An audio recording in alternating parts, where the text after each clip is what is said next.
Welcome to Resilient Minds 365, where we discuss the resilient stories of entrepreneurs, professionals, and students with mental illnesses to encourage you to strive, thrive, and live in abundance. I'm your host, Cleone Crawford.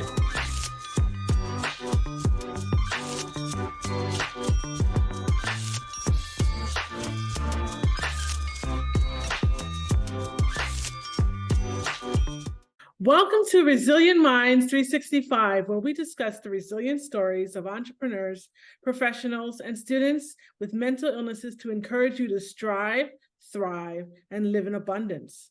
I'm your host, Cleone Crawford. Well, guys, we have a special guest with us. As usual, our guests are always special. So today we have Coach Dean Brown with us.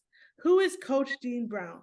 Well, as a renowned business coach, Dean and his team offers tailored strategies to maximize productivity.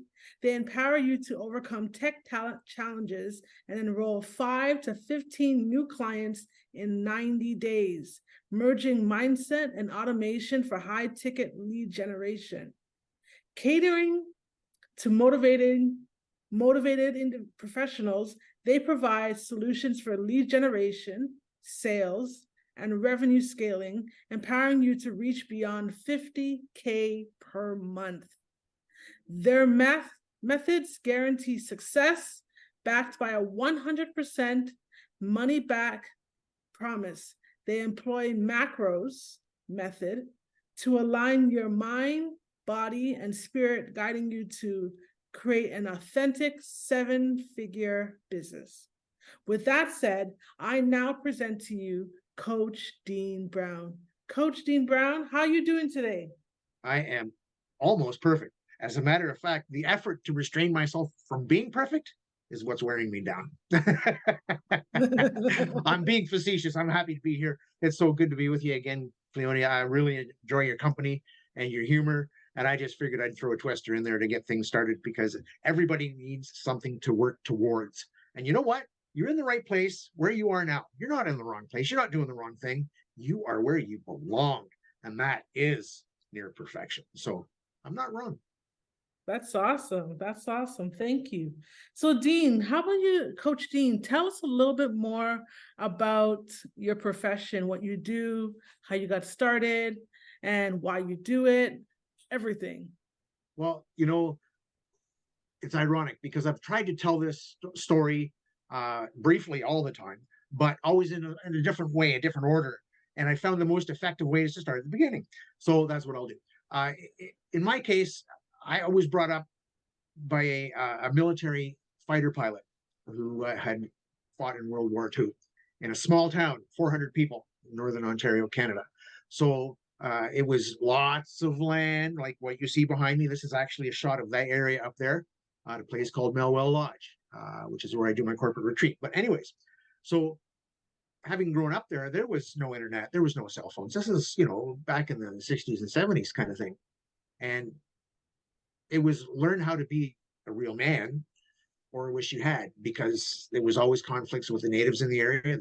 We were in basically a native area, and of course crown land all over the place, so there were all kinds of natural challenges, right? So my dad was tough on me. My dad was tough on all of my siblings. So as I grew up, I tried to please him. And I tried, my dad he's the mayor, he's the biggest business owner, I should try to be like him. But the thing was that he wasn't right with himself. So when I tried to emulate that, I ended up not right with myself. I didn't even know it. So as time went on and some of the failures became more epic, it actually led me to a place where I tried to take my life more than once. And I'm here to talk about it. So obviously I was unsuccessful at that, which is okay. That's a failure I'll accept. So, in the meantime, of course, now I'm well into my 30s at this point, and I've realized that what I was taught by society, school, my parents, friends, all these different institutions wasn't serving me because it wasn't allowing me to be me.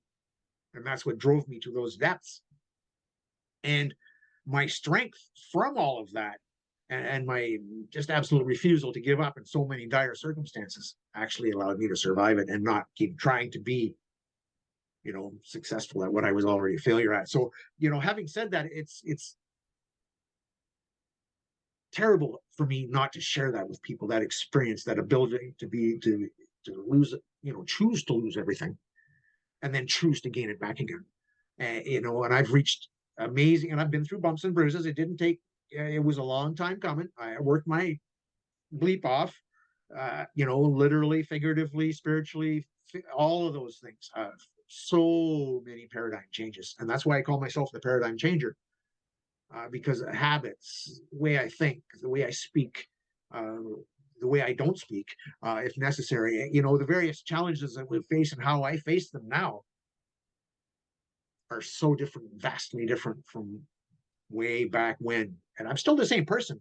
I've just come to another level and then another level. As the universe threw obstacles at me, I learned how to, be a better person, build a better business, fill in the gaps for lead generation, understand what it was to help people with technical problems in their business, help people understand what it was to understand the heart, the mind, the spirit, the connections, the things that make us who we are ultimately, or the things that we hide about who we are if our ego gets in the way.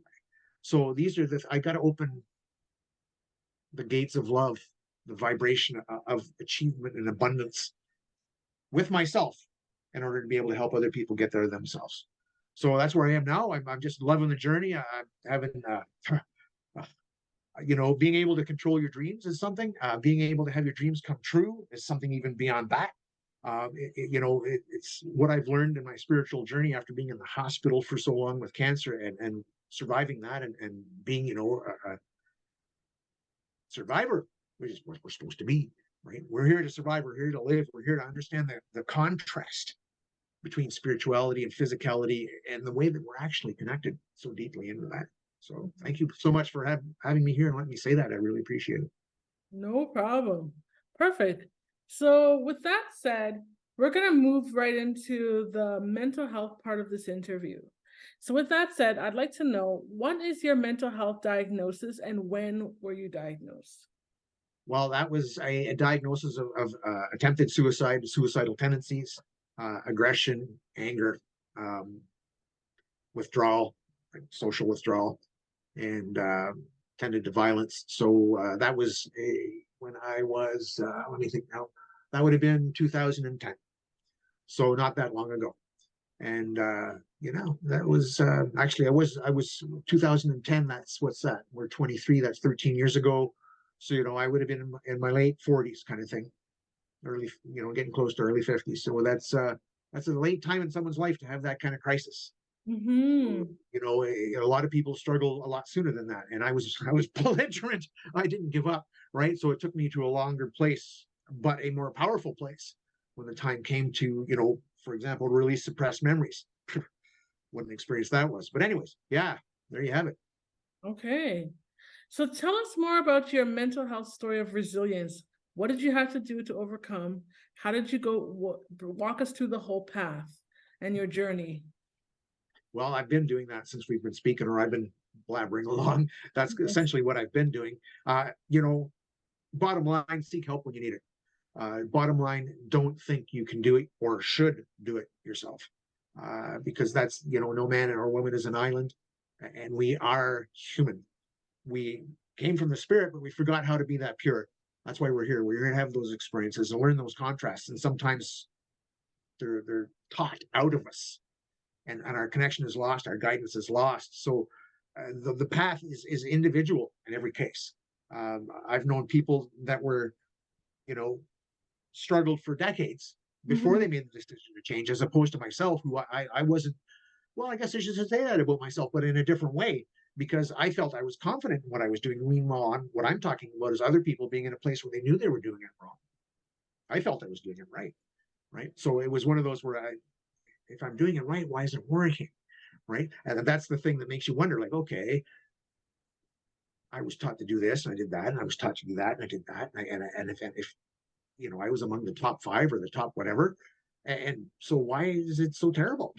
Right? Why is it not working? Why is it not leading to abundance and happiness and joy? It was truly mystifying at the time.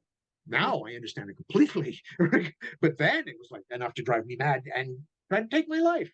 I figured I don't want to be here for this. This is too much pain, too much confusion, too much hurt, too much no closure. It just wasn't working, and that included a family of 5 children and a wife at the time. So, the progression goes on, the lessons go on. But like I said, it's individual. Everybody's going to have different needs, different depths, different expectations of themselves, different experiences that brought them where they are now. And, the street fighting, the drugs, the crime, the self-abuse, looking in the mirror every day after, taking as many drugs as I could and still stay conscious, drunk, whatever. How many times can you look in the mirror and do that? Right. So, that leads me to reconnecting with my mother, I was separated from when I was 3. I mean, so I could bounce all over the place and go all through all kinds of traumas and memories and challenges and things that shaped me. And, the way I had to learn how to go to sleep when I was living above my dad's hotel, the top floor, which was only the second floor because it was an old building. But I had to listen to all the people the men in the bar fighting, drinking, listen to the pool table, hear them, until essentially I couldn't fall asleep till the bar closed. Yeah, and that was, there's all kinds of that going on. As the mayor, the son of the mayor, I was picked on by all the old local kids, and I had to learn how to fight early. And I mean, think about this: you go home after being beat up by 3 native boys, or 3 brothers, if you want to call it that, to tell your dad that you've just been beat up by 3 boys, and have your dad beat you up because there was only 3 boys. So I think about how that would shape you. So, I can't imagine. I've never experienced anybody having experienced that other than myself. But we all have that uniqueness, and that's why I say it's uniqueness, and it's so individual. But if you've been through it, you can help other people get through it too. That's the key. The love is the key. Loving you, finding out that you need to love yourself so you can properly love others, is so crucial. So crucial. So tell us, you mentioned you suffered with suicidal ideations. Walk us through one of your suicidal attempts and how that was, what was it like, and what made you stop? I didn't stop. I got saved. Okay, so walk us through that. So that so I'm efficient. If I'm going to do it, I want it to be painless. I'm already suffering. I don't want more pain. I want it to be a relief of pain. So it was going to be exhaust from my vehicle. And, I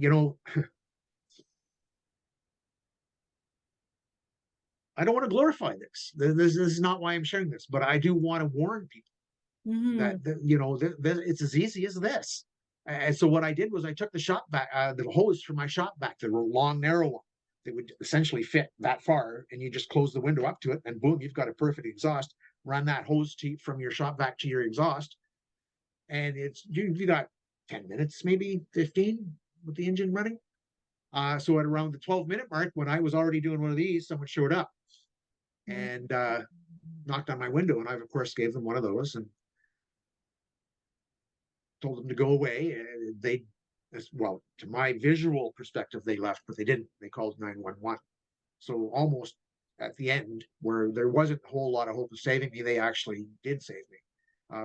I didn't have my door locked for some strange reason. I didn't expect to get found. So that was the ironic thing. So yeah, that was that. And then of course being arrested, and now I'm a threat to myself and my family. So that's part of the admission to the mental hospital, and then it went from there. Okay, wow. You see, sometimes it's like when we have a purpose in our life, sometimes God will just open a door for us for it just not to work. So to speak. So it's for you to fail, that particular endeavor.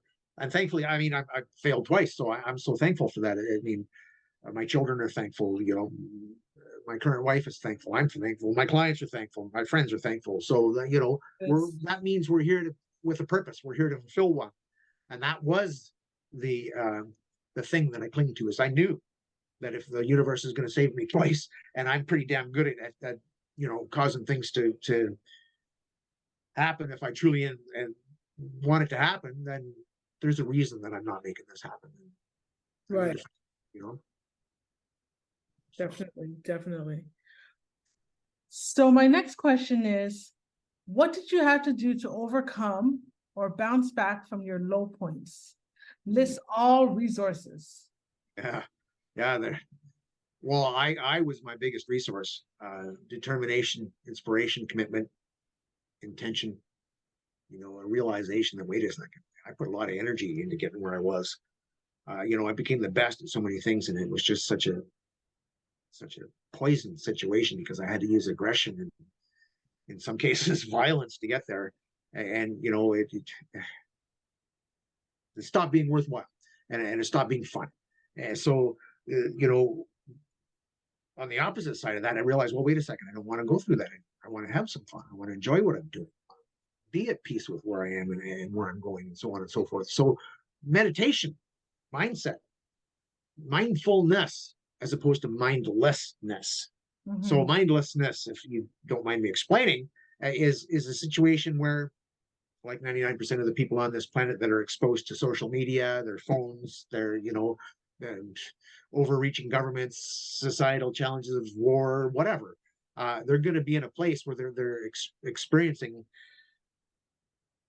negative vibrations, low vibrations. And that's what I wanted to work against. That I wanted to be in a place where, knowing full well that there was a huge difference, I started to research these things: the law of attraction, the power of vibrational and magnetic forces in our body, how emotions are can be measured vibrationally with a specific frequency for each emotion, and so on. And light can be, and they're very, everything has the Fibonacci sequence, and just the laws of the universe, gravity, polarity.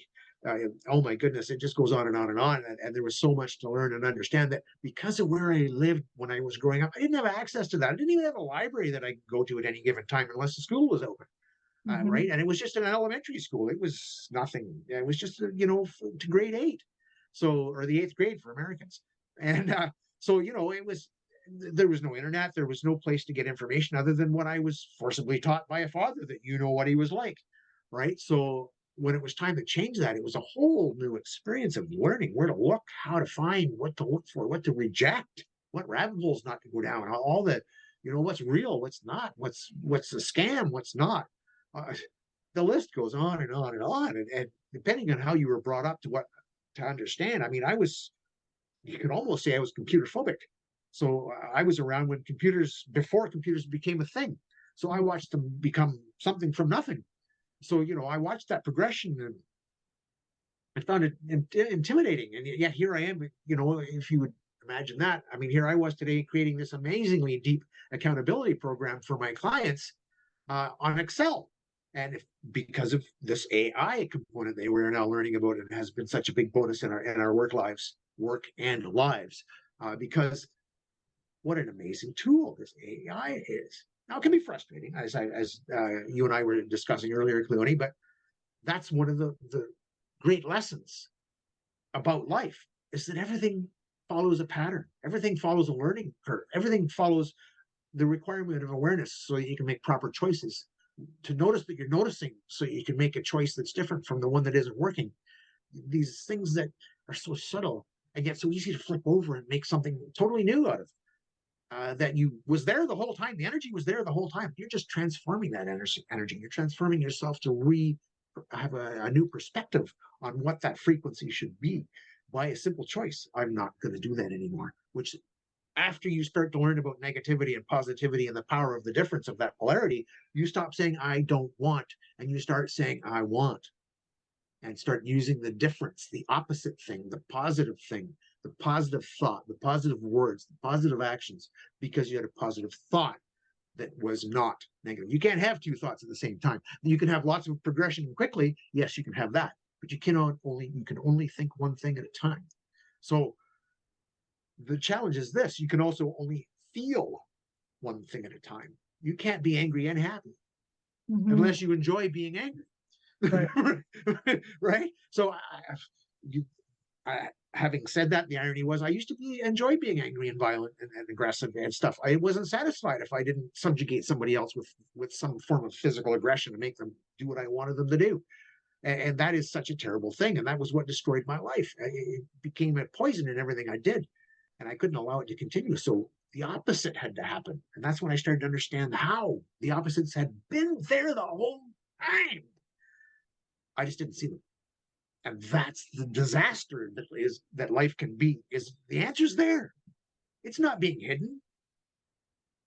We're just not looking in the right place, or we're keeping ourselves from looking in the right place, or we're being manipulated to not look in the right place, which is very common these days, right? So the ability to be a critical thinker, to have an open mind, to be aware of everything that's necessary to actually grasp a required truth, so that you can make a deep, deep choice based on that full understanding of what that truth is for you.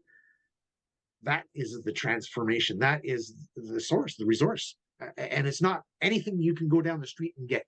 It's something you can get where you are now from the inside. You don't have to go to a store to buy it.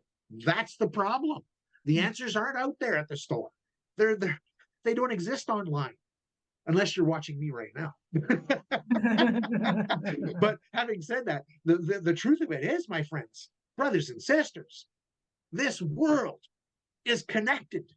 We are one blood. We are truly connected through the quantum entanglement that, if you were able to understand through spiritual connection, that is speaking to you through your emotions, that is giving you the guidance you need every moment of every day, when you're sleeping, when you're awake, when you're fighting, when you're loving, when it doesn't matter. You are being guided by your spiritual truth in all things. That's what people call morality. The people that blocks that is called your ego, but the answers are there. Right, definitely, definitely. Okay, the next question I have for you is, what are 3 things you wish you had available when you were at your lowest point? Wow.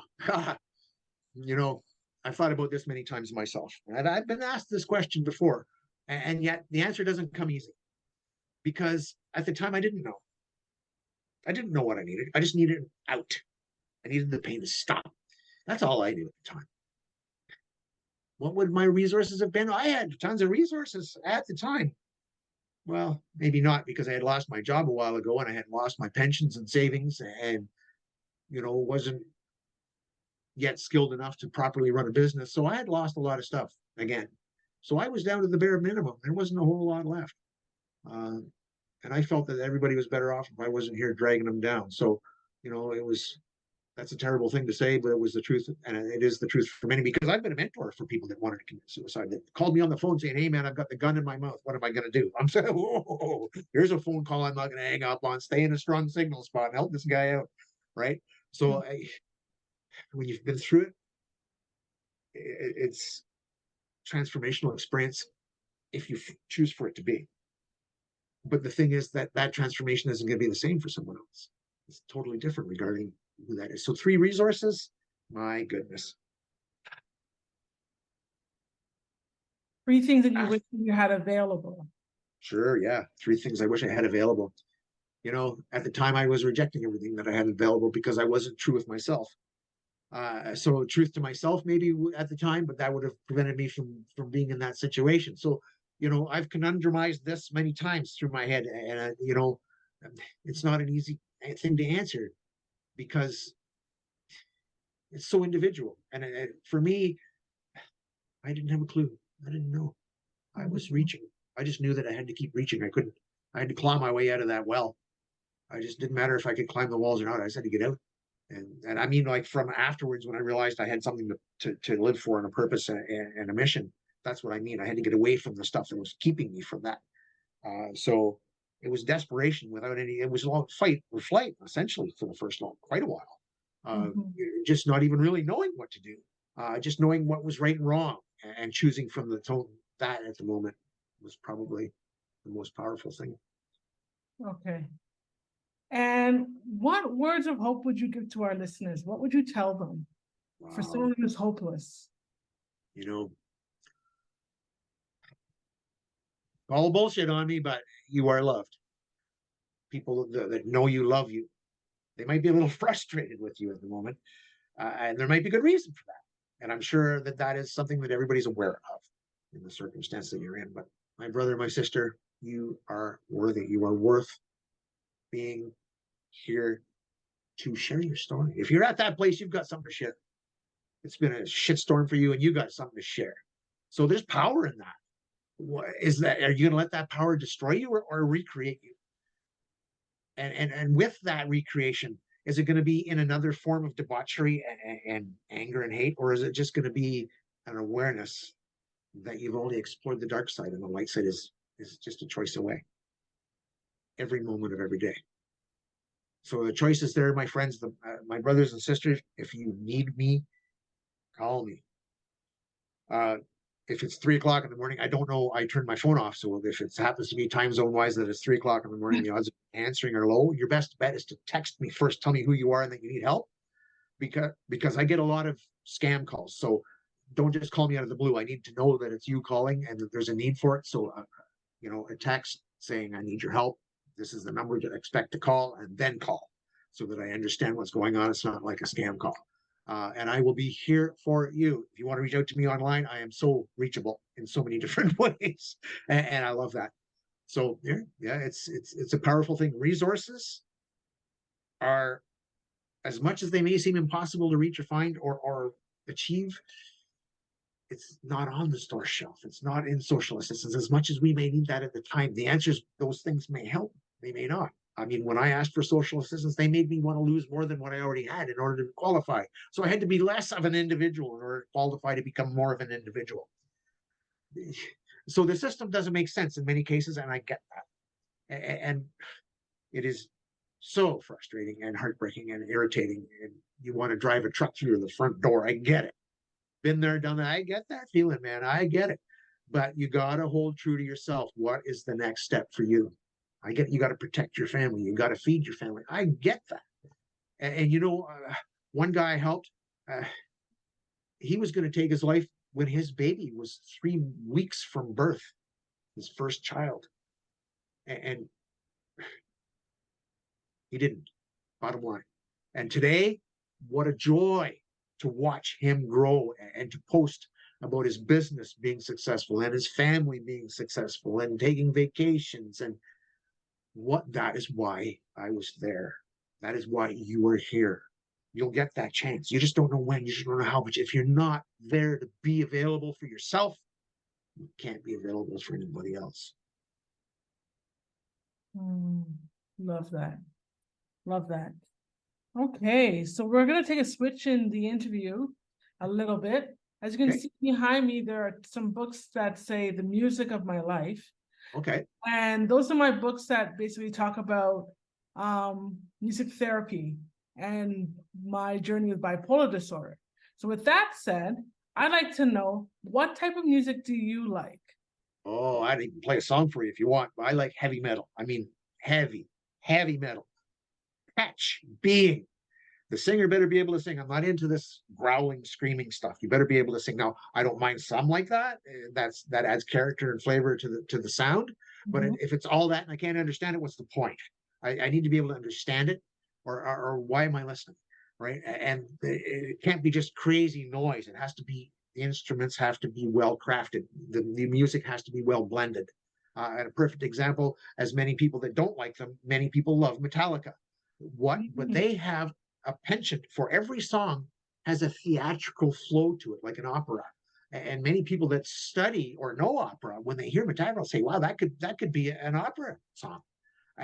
And the show or the progression of the song and how the story is told in the song could easily be an opera play, right? Based on all. So I appreciate craftsmanship, but I also appreciate a high, strong, powerful energy. My favorite band is Man-O-War.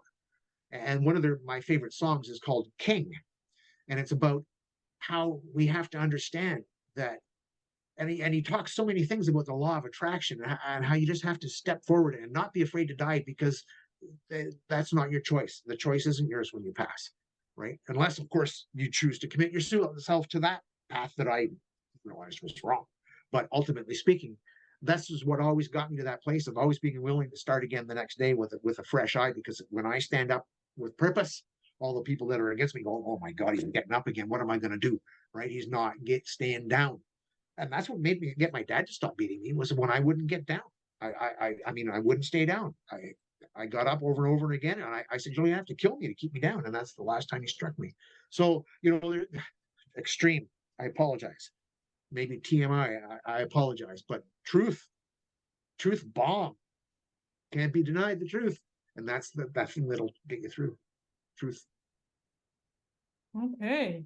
So I guess the song that so my next question was if you were to think of a song that best describes it, but your journey, what would it be and why? Would it be King? Would be Man-O-War King. I can easily share the link with everybody if they want it. I love that song. I listen to it. It's like an anthem to me. So it's a very powerful song. I'd be happy to share the link with that song. Yes, I thank you very much. And why would you say that song would be your anthem? Because it speaks to me about the transformation I've been through, and the decision I make every day to be the better today than I was yesterday, and to not let all the naysayers and the rock throwers and all the haters. I just take that as making my foundation stronger, not whittling me down. They fuel me to know what I'm doing wrong, only to make sure that I've noticed that I'm noticing it, so that I can do it right if I actually am doing it wrong, because those are my critics. So if they see me doing something wrong, then maybe I am. Used to say I'm not perfect. So hey, if you see something I should change, I'm willing to listen, and I'll even get on a call with you to let you bitch at me if you want to. If you really want to take it that far, I've got a thick skin. Been through too much near-death experiences and hurting of other people, that it's just, you can't hurt me. Nothing can hurt me. And the watchful eye, it doesn't matter how you come at me. I'm going to give you a big brother response, so to speak. I might be a tough one, but it'll still be a big brother response. Awesome. So how can we stay in touch with you? What are your social media handles? Well, I am Coach Dean Brown on all social media. It doesn't matter where you go. If you search Coach Dean Brown, you'll find me. I have learned how to brand myself and make sure that I use the same pictures and it doesn't matter where you go, you see the same thing. So that's one of the things that makes it easy. And of course, I do have a Linktree link that I'll happy to share with you in the notes, so that also takes you to everything in one place. So if you choose to want to work it that way, you can also do it that. So perfect. Well, Coach Dean Brown, thank you very much for being a guest on our show. I appreciate your transparency and for sharing your nuggets with us. So my pleasure. Yes, my pleasure. And it's when you asked me that one earlier on about the 3 resources, it got to me a bit, because it was one of those that I haven't worked my answers through yet. And you know what? It's because there isn't one. Just to let you know, I got where I got because of what's inside me. Okay. No worries. Well, thank you very much again. So, and to all you resilient minds out there, until next time, please subscribe to us on all our platforms. And don't forget to rate the show and leave a review for us on Apple Podcasts. Also, 5 stars, yes. Also, join the community of Resilient Minds and sign up for our monthly newsletter at cleonicrawford.com. Be sure to grab a copy of my book, The Music of My Life, on all Amazon marketplaces to get to know me better. If you can think of one person that will receive value from today's show or connect with Coach Dean's testimonial, please share it with them. Feel free to take a screenshot of this week's episode of the podcast and tag us on Instagram. You can tag myself at Only Cleone or Resilient Minds 365 and today's guest at Coach Dean Brown. And remember, mental health is not a death sentence. Despite your illness, you can strive, thrive, and live in abundance. Until next time, I'm Cleone Crawford, and I'm signing off.